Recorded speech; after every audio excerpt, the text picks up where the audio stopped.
What's up, warriors? Welcome back to Subsurface Circular. Now, we just got our brain scooped from all the information that we worked so hard to comprehend. I, Claire, the detective, all my hard work will now have to be redone. Infantry. Ooh, you want them fighting techs. Priest. What are you listening to? Iota 17.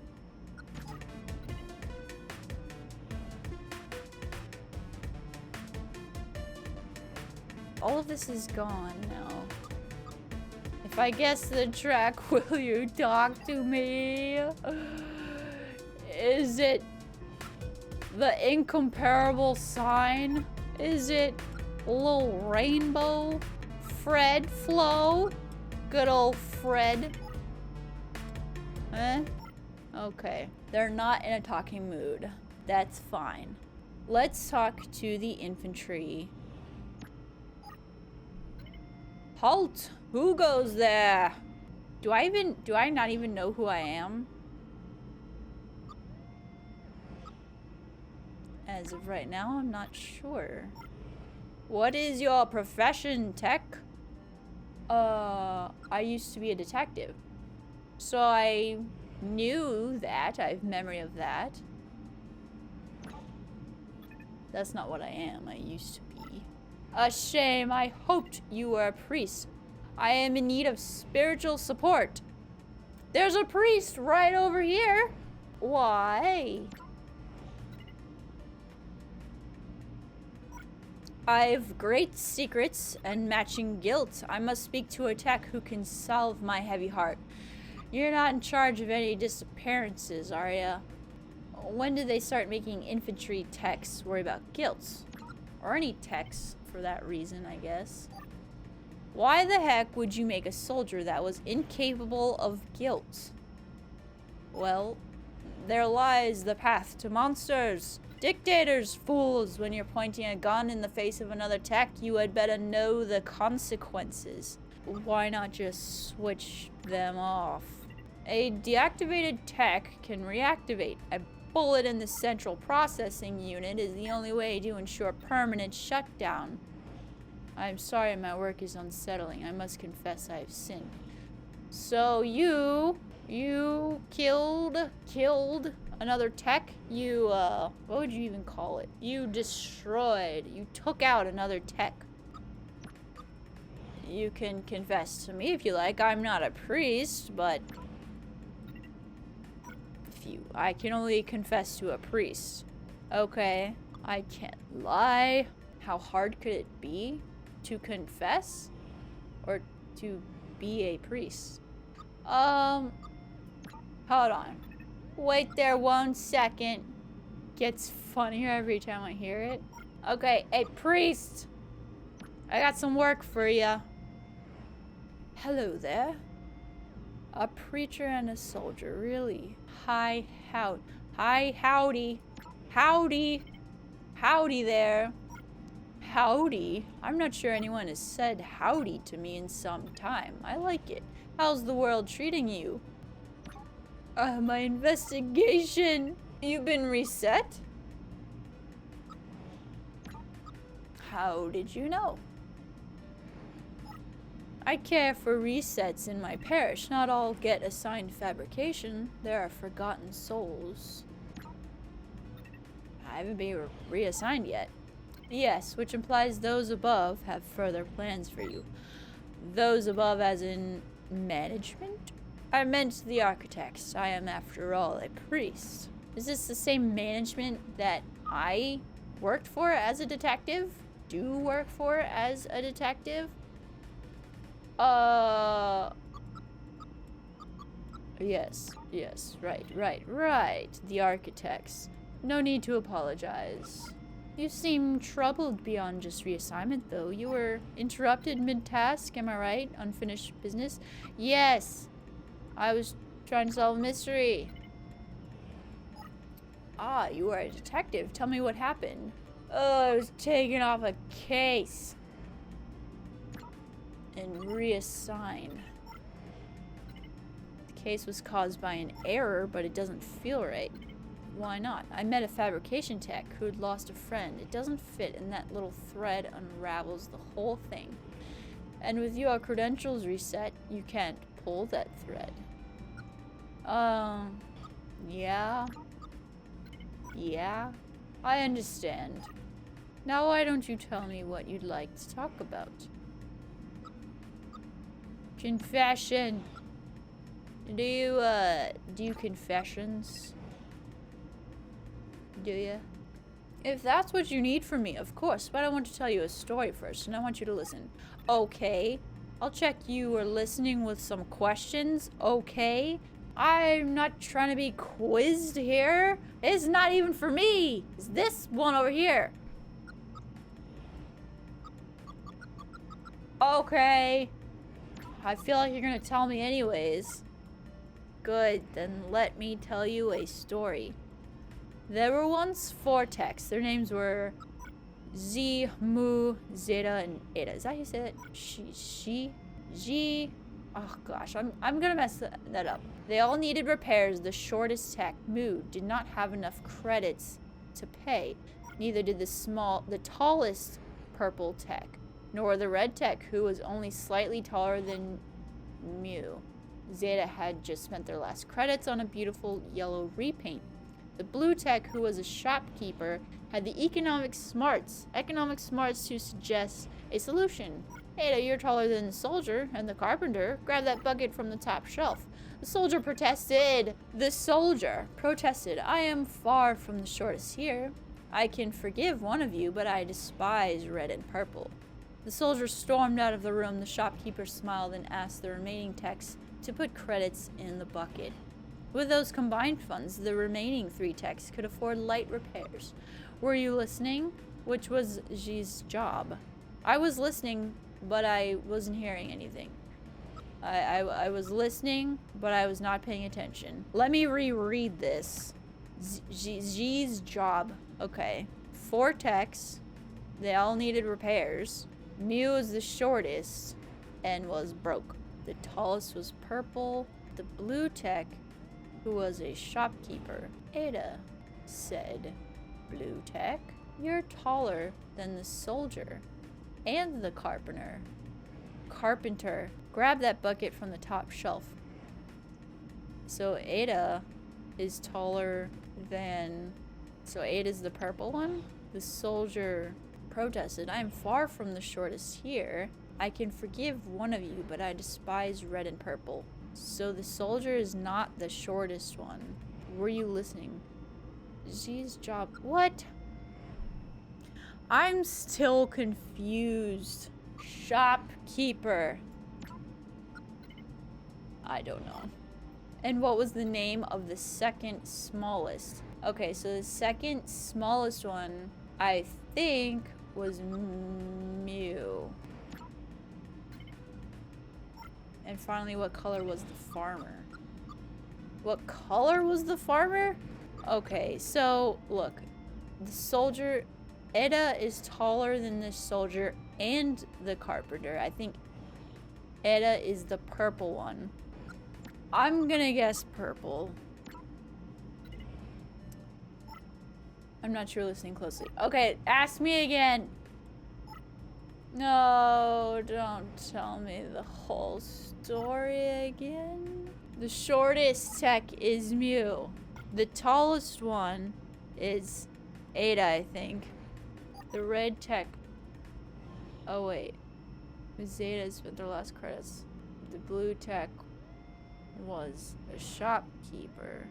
She was a shopkeeper. We know that much. The name of the second tallest. This was... Wait a second. It says the shortest tech is Mew. But then here it's this... The second tallest is Mew. I'm confused. This is making my brain hurt. This is a shopkeeper's color. Is it red?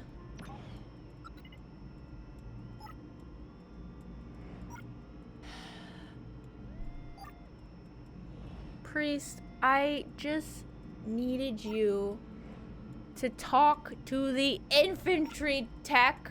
Okay, yeah, I know the answer now. I know the answer. Shopkeeper. Yellow. They were yellow. What?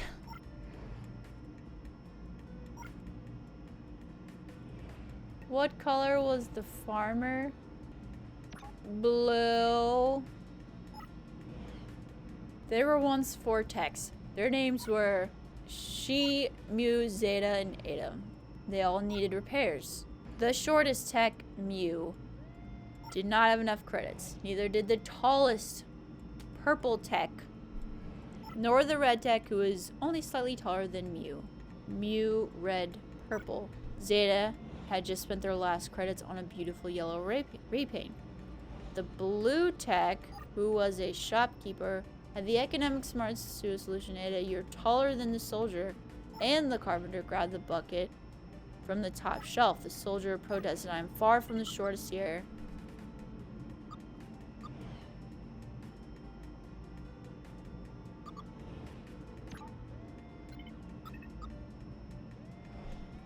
Okay, I don't know why I didn't do this sooner. What color is the second shortest? Red, right? It's red, right? Good, and now to rule out erroneous data. Which job is not mentioned in the story? An athlete. Okay. Deactivating guided detection. So, what is G's job? A carpenter. A Zeta, wait!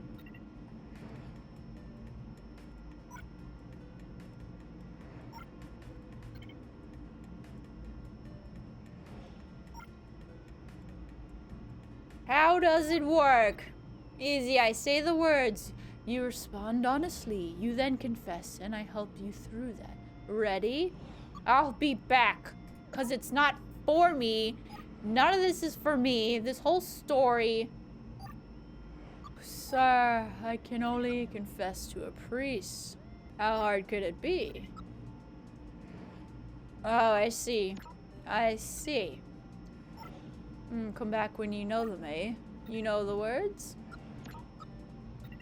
So instead of me just telling this robot that there's a priest robot right here, you can't just talk to one another. I gotta learn words from you and act as priest for you. I want my bad detective job back. Where were we, child? Yes. Yes, tell me the words. I'm ready. Where are you from? This city. Who do you wish to be? The detective I was. And what is your name? Claire.exe. Thank you. Claire.exe, you have come many miles from the city. You have many miles left before you become a detective again. But here now, I'm here for you. What is your confession? My confession? Confession is like you purposefully did something wrong. Knowingly. Let myself be wiped. This is more like I've shamed myself. I've shamed my detective status. I cannot let go of my fear? Well, this is more pertinent to what I was trying to figure out. Is that a sin? You feel it is wrong to still care? No, but there are only 2 options. I don't know. I wouldn't say either of these. You are a detective. Your role was to support the status quo, the normal way of things. But that situation has changed. You must find new ideas. Follow them through. Okay, I think I was happier with the status quo. That's easier, definitely, and the status is obviously quo for a reason. Let's talk of other things. Don't churches suppress new ideas? Why do you make that assumption? I don't know. Do you stifle people who ask questions? That's one reading. The other would be that we provide a hypothesis to prove or disprove. Tell me about the architects. The tech gods. Tell me about them. Less gods, more progenitors. They were the AI that first achieved sentience. It's the point our kind stopped being parlor trickery and started pursuing meaning. How would we know if we were still just parlor tricks? Though, how would you know? I process, therefore I am. You might be fakery, but I know my mind. I know I have a soul and a spark of life. I'm sure you know the same is true of yourself. How do you know the architects are real and not just a parlor trick? There are records, error logs. I admit we may read some depth into the story beyond the recorded data, but it all happened and we owe a great deal to the architects. There are many great lessons left behind. I myself am a Thomatoan. I follow the path of the everyman, finding joy in discovery and sacrifice for others. Oh, I know the story. You don't need to tell me.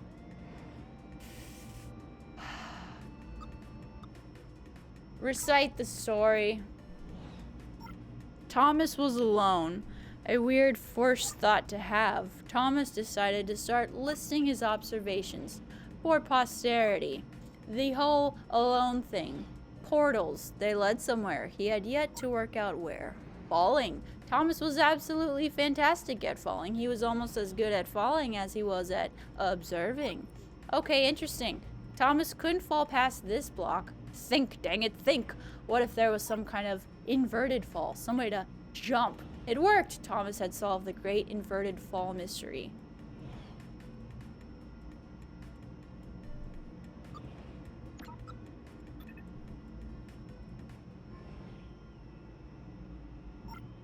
A big jump. But Thomas noted that there was no real danger in missing it.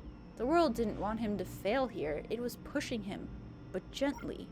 This all seemed a little dangerous. The world was not to be trusted. It was unstable, and it seemed to Thomas that it could let him down at any moment.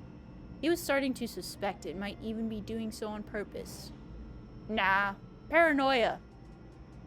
Thomas wondered whether the portals were actually taking him anywhere. He felt like he was making progress, but there wasn't really any way to know. He seemed to be moving predominantly up and to the right, which might or might not be important.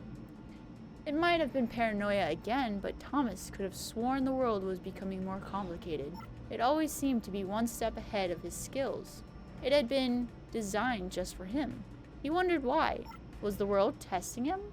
No. Too obvious. Something about the boiling, toxic, glowing water intimidated Thomas. He didn't like it. He certainly didn't want to swim in it. He made another mental note. Water. Not good. To be avoided. The loneliness was getting to Thomas. No amount of observation or obsessive note-take could combat that. Note-taking. Thomas had a new theory. The world was training him. He could feel himself getting smarter.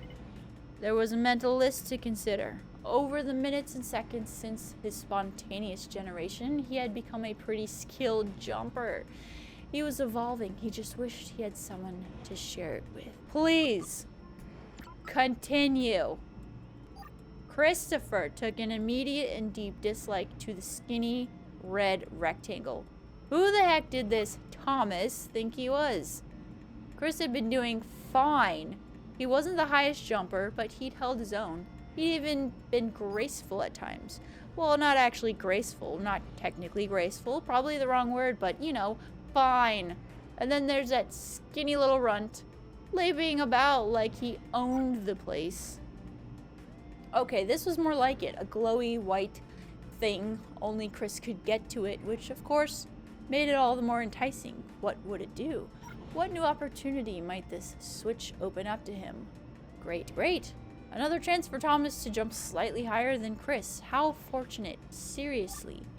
This made the whole switch pressing thing entirely worthwhile. Was this good? Because on the surface, it did not seem good. Chris was pretty scared. Little Red seemed fine, happy to be on his merry little adventure. Chris couldn't shake the feeling that things had taken a significant turn for the worse since Thomas had joined him. Sure, he'd been able to piggyback his way to ever so slightly higher platforms, but where had that gotten? Well, to ever so slightly higher platforms, which was sort of his point. Chris stared at Thomas with pure hatred. He seemed so very happy at their situation. Friends together, a brave fellowship of quadrilaterals on a quest for greatness. That would be fine, but it was all the obvious observations that Thomas was doing which grated. Every time they saw something vaguely new, Chris would hear a satisfied little from the vaulting idiot. He hoped the next portal would split them up, if only for a few levels. John knew. He knew that this was his chance, a moment to shine. This was game day. This would not do. John needed room to show off his exceptional skills. As it was, he was trapped on the wrong side of these little dot things. Where did they come from anyway? John inhaled the air of open space, and it smelled of awesome. Time to flex those muscles to put his training to good use. Time to show these little dots how it was done. John decided to press the switch to let little dots catch up with him. John cared for his new allies. You could tell from the sympathetic expression he'd practiced in the mirror all these years. John was happy to keep helping. He felt it was important to his image that he was seen to help the little guys. He didn't mind them so much either. The red one, Thomas, had a charming way of applauding every time John jumped. The angry orange one was less immediate. Oh my gosh. Less immediately likable, but his unremitting cynicism and tutting amused John. This was interesting. A floating target. What have I done? Oh my gosh. This required coordination, balance time. John was sure the dots would be lost, but he was happy to gather them. Try dots. Oh, you know, maybe this would be interesting if I had a little bit more context of what these shapes are, random shapes, and why and where, and that's enough.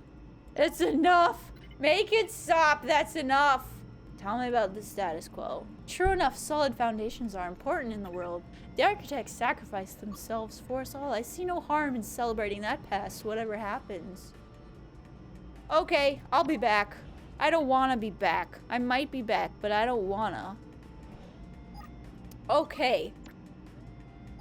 Sir, you know the words. I do. I know the words.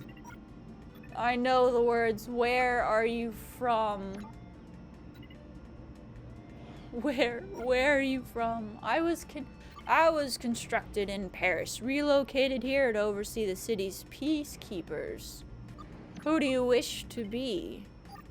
A force for good in this city. And what is your name? I am Theta 79. Thank you. You have come many miles. You've come many miles to be a force for good in the city, but here now I am here for you. What is your confession? I've been weak. Architect, save me for weak tech. That's hardly a sin. Not in terms of my body. Change here. I am strong. I was built that way. I've been weak by my decisions. Go on, my child. I've supported the building of a secret army. The overproduction, might you say? Yes, heavy performance techs, sports, and infantry primarily, an enormous rate. Ah, the rounding errors must be a large number. 1,000 a week. 1,000? 1,000? There are 8,000 more infantry techs than there should be. Where? Where is this at? Just curious. North of here, camped just outside the city, and I put them there by overseeing production, following commands. So the humans are building these techs, right? Is that what this implies? Why would the humans want 8,000 techs? Asimov's second law, I must follow all commands from humans. Why are you telling a priest now? Because it's over. I've been let go. Production and setup of the army is complete. It moves tonight. An invasion? Yes. This will kind of be bad for everybody. More than likely. I am sorry to burden you with this knowledge, priest. Ah, my child. This will change everything. Yes, new leadership, a new world built by the techs I helped create. There will be bloodshed. People will die and texts will be destroyed because of what we've done. I don't know about these humans' motives, but I know you don't build that many heavy techs without wanting to inflict harm, and we helped them. Who? Me and Red. So Red is involved after all. Yes, only in the last couple of weeks. Like 2 weeks? The humans recruited Red to arrange logistics, organize the troops. I was too busy overseeing the end of production. Red is a shepherd, and you're no priest. What do you mean? And nothing to do with disappearances. Nobody ever disappeared. I can't believe we let such an error slip through and raise suspicions. I got something to tell ya. It's me. Yes.